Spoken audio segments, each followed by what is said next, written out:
के इस खास बुलेटिन में आपका बहुत स्वागत है। मैं हूं आपके साथ हंसिका पाठक। शुरुआत करेंगे बुलेटिन की रायपुर से आ रही बड़ी खबर के साथ। पिटबुल केस में मालिक पर एफआईआर दर्ज हुई है और पिटबुल कुत्तों ने किया था हमला डिलीवरी बॉय पर। मालिक के खिलाफ अब केस दर्ज कर दी गई है।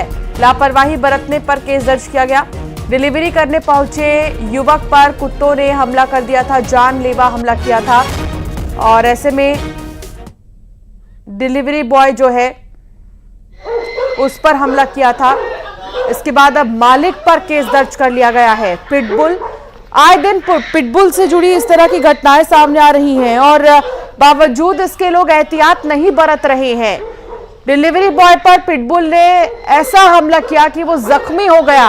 हालांकि अब मामला जो है मालिक पर दर्ज कर लिया गया है।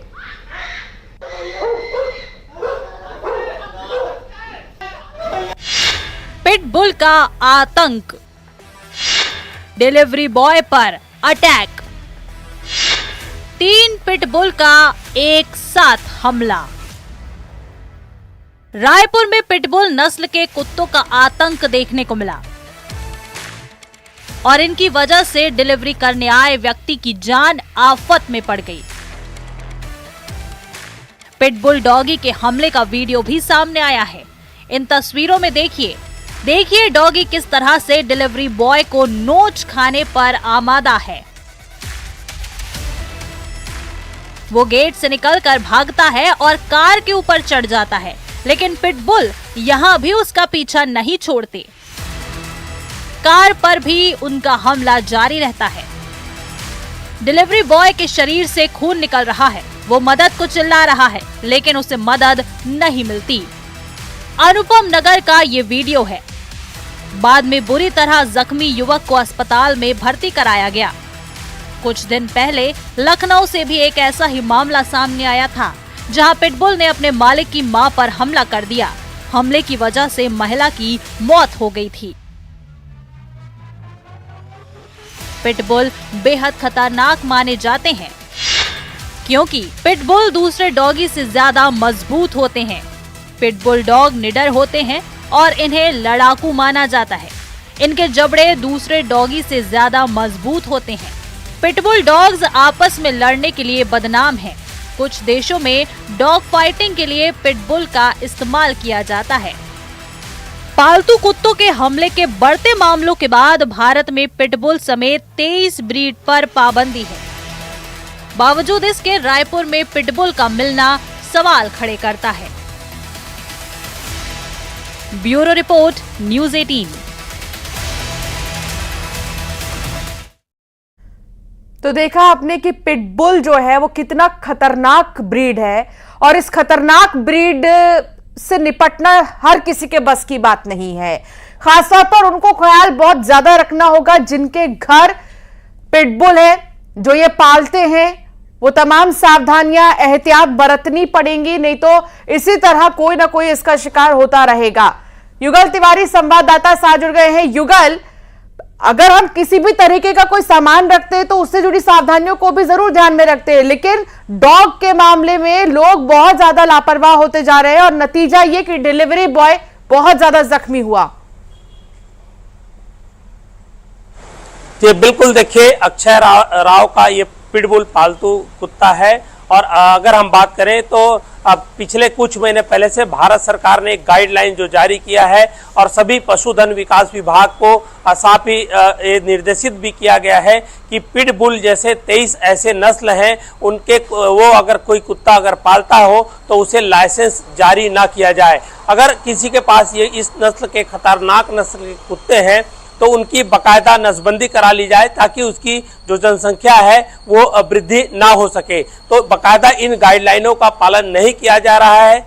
विभाग की भी इसमें बड़ी लापरवाही है। एक सर्वे होना था और किनके घर में इस तरह के जो खतरनाक कुत्ते हैं, दरअसल इन कुत्तों को काफी मजबूत माना जाता है। अन्य कुत्तों की तुलना में इनकी मसल्स पावर है और बाइट क्षमता है काफी अधिक होती है। ये मालिक तक को भी शिकार बना देते हैं और ये दरअसल काफी जिद्दी कुत्ता है। और एक नहीं, 2-2, 3-3 एक घर में अगर पिटबुल हो तो आप सोच सकते हैं ये 100 जानवरों के प्रति या बेजुबानों के प्रति अच्छी बात कही जा सकती है, लगाव अच्छी बात कही जा सकती है, लेकिन एक खुद के लिए घातक है, आम लोगों के लिए भी जानलेवा साबित हो सकता है। जिस तरह से अक्षय राव की लापरवाही आई है, अब जो डिलीवरी बॉय था उसने थाने में शिकायत दर्ज कराई है और उसके खिलाफ बड़ी लापरवाही का जो मामला है वो सामने आया है और अब खमारडी थाने में मामला दर्ज कर लिया गया है। ये कहा जा सकता है कि इस तरह के जो नस्ल के कुत्ते होते हैं काफी खतरनाक होते हैं, शिकारी कुत्ते इन्हें माना जाता है और आम लोगों को पहचानते तक नहीं, वो मालिक को सिर्फ पहचानते हैं जो उन्हें रोज खाना देते हैं, जो रोज उन्हें सैर सपाटे कराते हैं। तो कुल मिलाकर ये है कि घनी आबादी में अगर आप रहते हैं तो इस नस्ल के कुत्ते अगर आप पाल रहे हैं, 23 ऐसे नस्ल हैं जिसे प्रतिबंधित किया गया है, तो उन नस्लों को अगर पा रहे हैं, निगम की भी जवाबदारी है कि जो विभाग इसको लाइसेंस जारी करता है तो उसके लिए इस तरह की एक लापरवाही बरती गई है और एक डिलीवरी बॉय की जान जाते जाते बच गई। जी बिल्कुल। और लेकिन युगल, नियम कानूनों में तो ये भी है कि अगर आपके पास इस तरह के ब्रीड है तो उनसे जुड़ी प्रोटेक्शंस आपको रखनी पड़ेंगी। वहां पर डॉग के लिए बाकायदा एक मास्क होता है और पिटबुल के लिए तो खास तौर पर इस चीज के लिए कहा गया। बीते कई दिनों में हमने देखा कि पिटबुल ने कितने ही मालिकों पर हमला कर दिया, कितने ही जो आने जाने वाले लोग हैं उन पर हमला किया, बावजूद इसकी इतनी बड़ी लापरवाही। फिलहाल जो मालिक है उन पर केस दर्ज कर लिया गया। युगल, इससे जुड़ी क्या जानकारी आपके पास?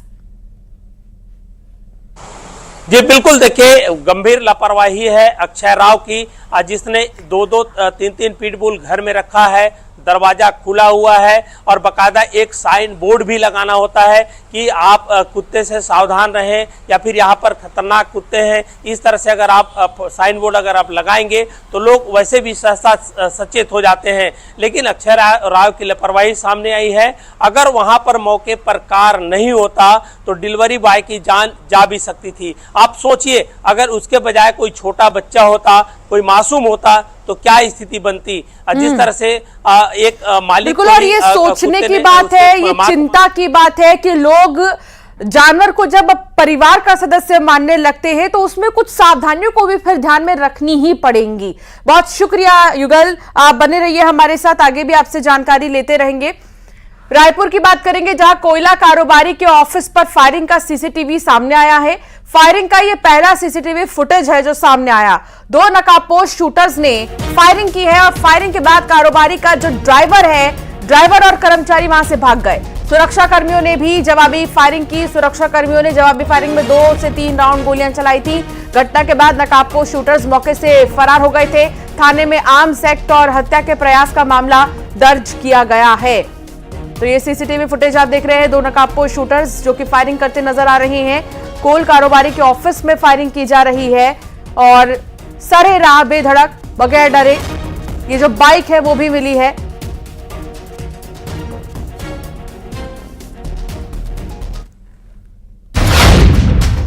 फायरिंग से दहशत,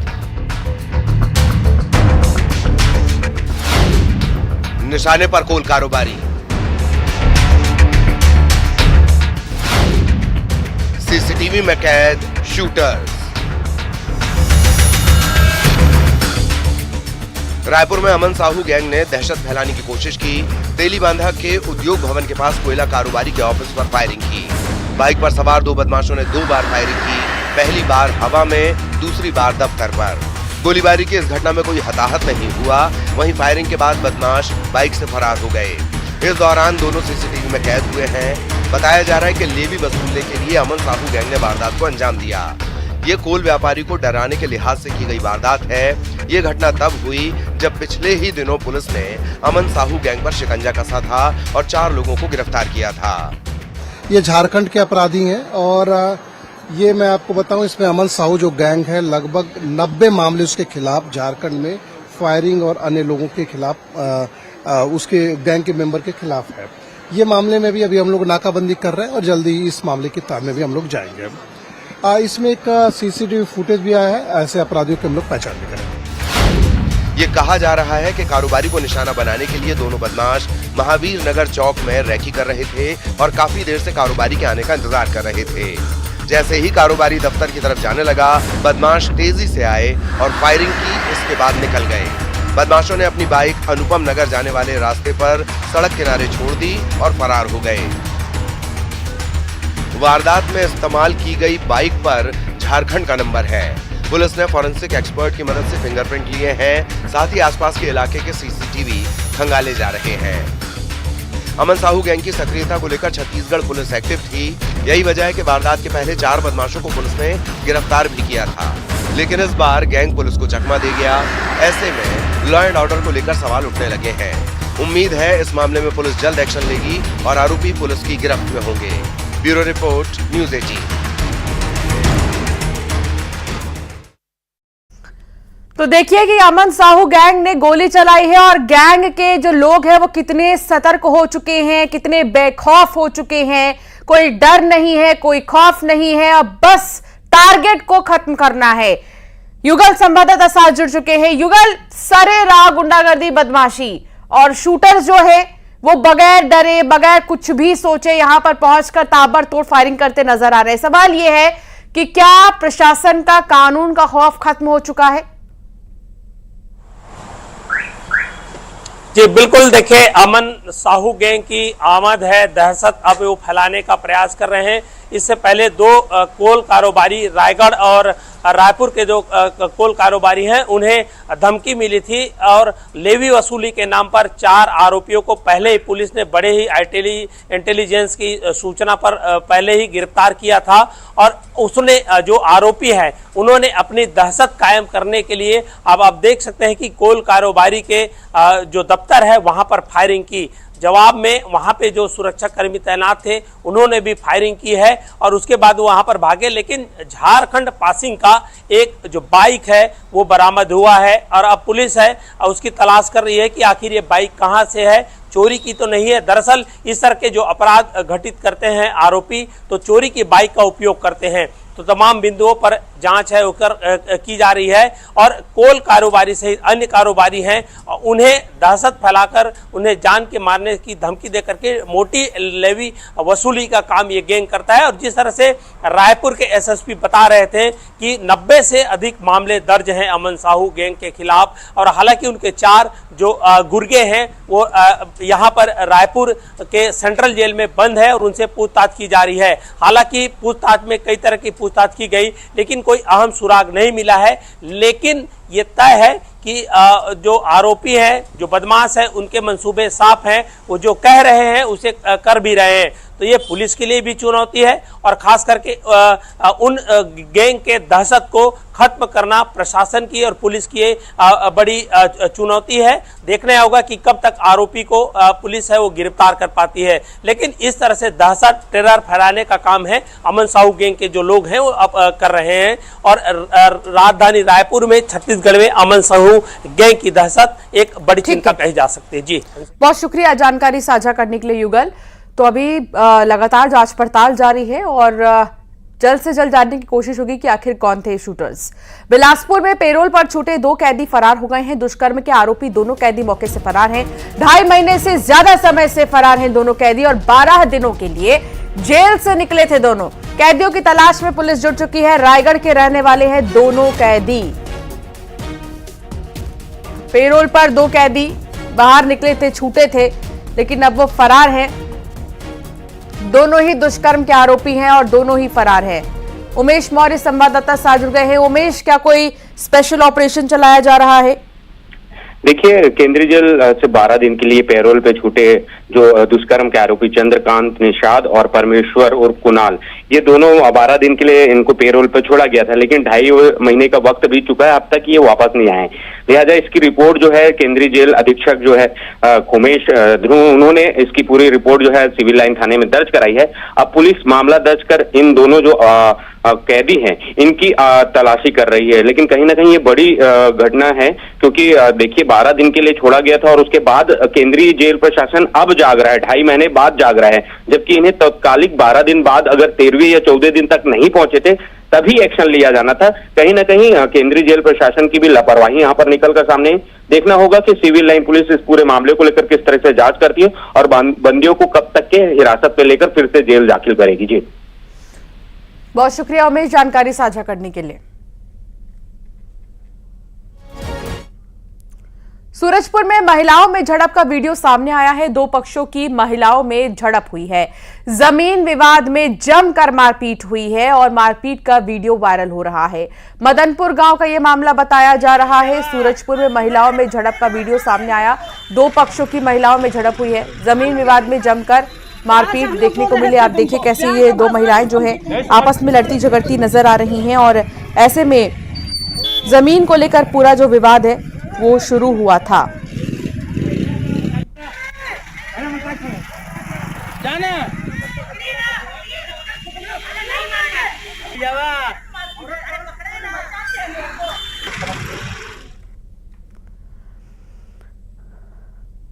बालोद में महिला की हत्या का खुलासा हुआ है। हत्या के आरोप में महिला का प्रेमी गिरफ्तार किया गया। 3 महीने पहले मिला था महिला का शव। बोरे में महिला का शव मिला था और ऐसे में महिला की हत्या का खुलासा हो चुका है। हत्या के आरोप में महिला का प्रेमी ही गिरफ्तार हुआ है क्योंकि आशंका जताई जा रही है कि उसी ने महिला की हत्या की है। 3 महीने पहले ही महिला का शव मिला था। बोरे में महिला का शव मिला था और अब प्रेमी को गिरफ्तार किया गया है। उससे पूछताछ, जिसके बाद पूरे मामले का खुलासा होगा।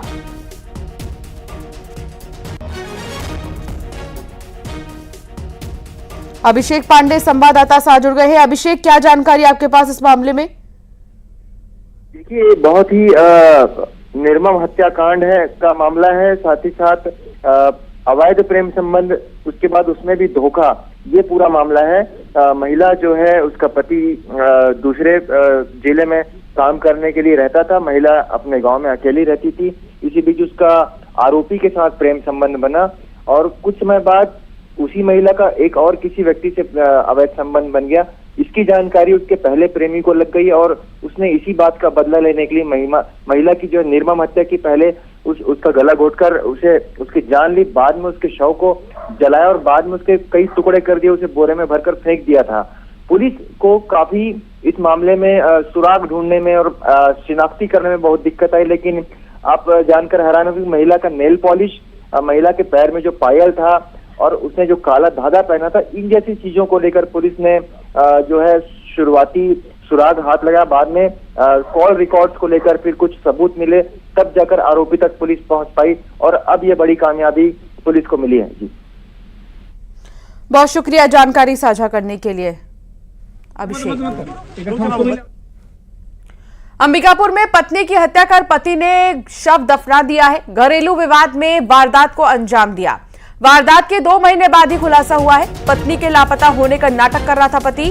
परिजनों की शिकायत पर आरोपी पति गिरफ्तार कर लिया गया है। सीतापुर थाना के डोडा गांव सिहार जोर का यह मामला बताया जा रहा है। श्रवण संवाददाता साथ जुड़ गए हैं। श्रवण, क्या जानकारी आपके पास? घरेलू विवाद को लेकर पति ने अपनी पत्नी की हत्या कर दी है और ये बीते 2 महीने पहले की घटना थी, जो आज जाकर पता चला है। पति जो है इसकी रिपोर्ट जो है सीतापुर थाना में जाकर गुमशुदगी की रिपोर्ट लिखाने के प्रयास किया था। कुल मिलाकर ये अभी तक पूरे परिवार वालों को ये गुमराह कर रहा था कि पत्नी कहीं चली गई है, लेकिन पासी में जो तालाब था उसमें महिला के कुछ कपड़े मिले थे, जिसके आधार पर पुलिस को उसके परिजनों ने जो है महिला के परिजनों ने शिकायत की, जिसके बाद जो है आरोपी को गिरफ्तार कर लिया गया है। और अभी फिलहाल महिला के जो कब्र है उसकी खुदाई कर की जा रही है और मौके पर जो फॉरेंसिक की टीम है और तमाम जो पुलिस के अधिकारी हैं वहां पर मौके पर मौजूद हैं। जी, बहुत शुक्रिया श्रवण जानकारी साझा करने के लिए।